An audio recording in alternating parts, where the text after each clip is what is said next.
But the euphoria of this triumph led us to a dangerous delusion that we had entered, quote, the end of history, that every nation would now be a liberal democracy, that the ties formed by trade and by commerce alone would now replace nationhood, that the rules-based global order, an overused term, would now replace the national interest, and that we would now live in a world without borders where everyone became a citizen of the world. This was a foolish idea that ignored both human nature and it ignored the lessons of over 5,000 years of recorded human history. And it has cost us dearly.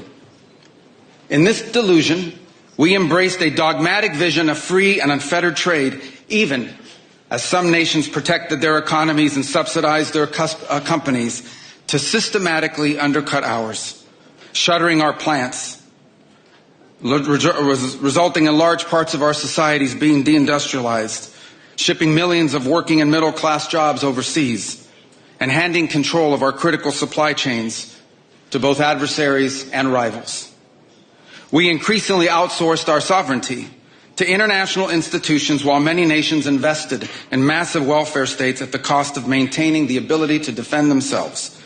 This, even as other countries have invested in the most rapid military buildup in all of human history and have not hesitated to use hard power to pursue their own interests.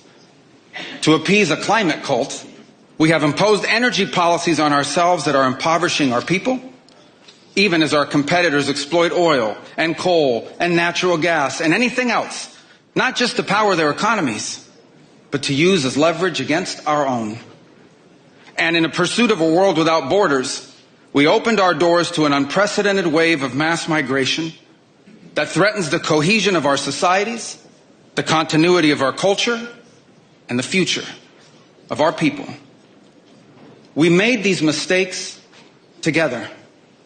And now, together, we owe it to our people to face those facts and to move forward, to rebuild. Under President Trump, the United States of America will once again take on the task of renewal and restoration, driven by a vision of a future as proud, as sovereign, and as vital as our civilization's past.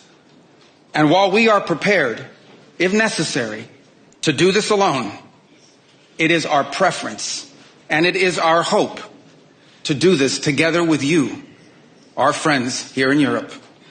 For the United States and Europe, we belong together. America was founded 250 years ago, but the roots began here on this continent long before. The men who settled and built the nation of my birth arrived on our shores carrying the memories and the traditions and the Christian faith of their ancestors as a sacred inheritance, an unbreakable link between the old world and the new. We are part of one civilization, Western civilization. We are bound to one another by the deepest bonds that nations could share, forged by centuries of shared history, Christian faith, culture, heritage, language, ancestry, and the sacrifices our forefathers made together for the common civilization to which we have fallen heir. And so this is why we Americans may sometimes come off as a little direct and urgent in our counsel. This is why President Trump demands seriousness and reciprocity from our friends here in Europe. The reason why, my friends, is because we care deeply.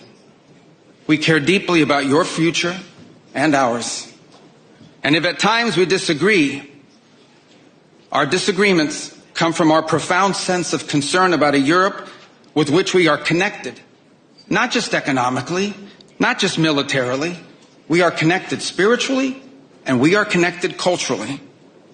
We want Europe to be strong. We believe that Europe must survive. Because the two great wars of the last century serve for us as history's constant reminder that ultimately our destiny is and will always be intertwined with yours. Because we know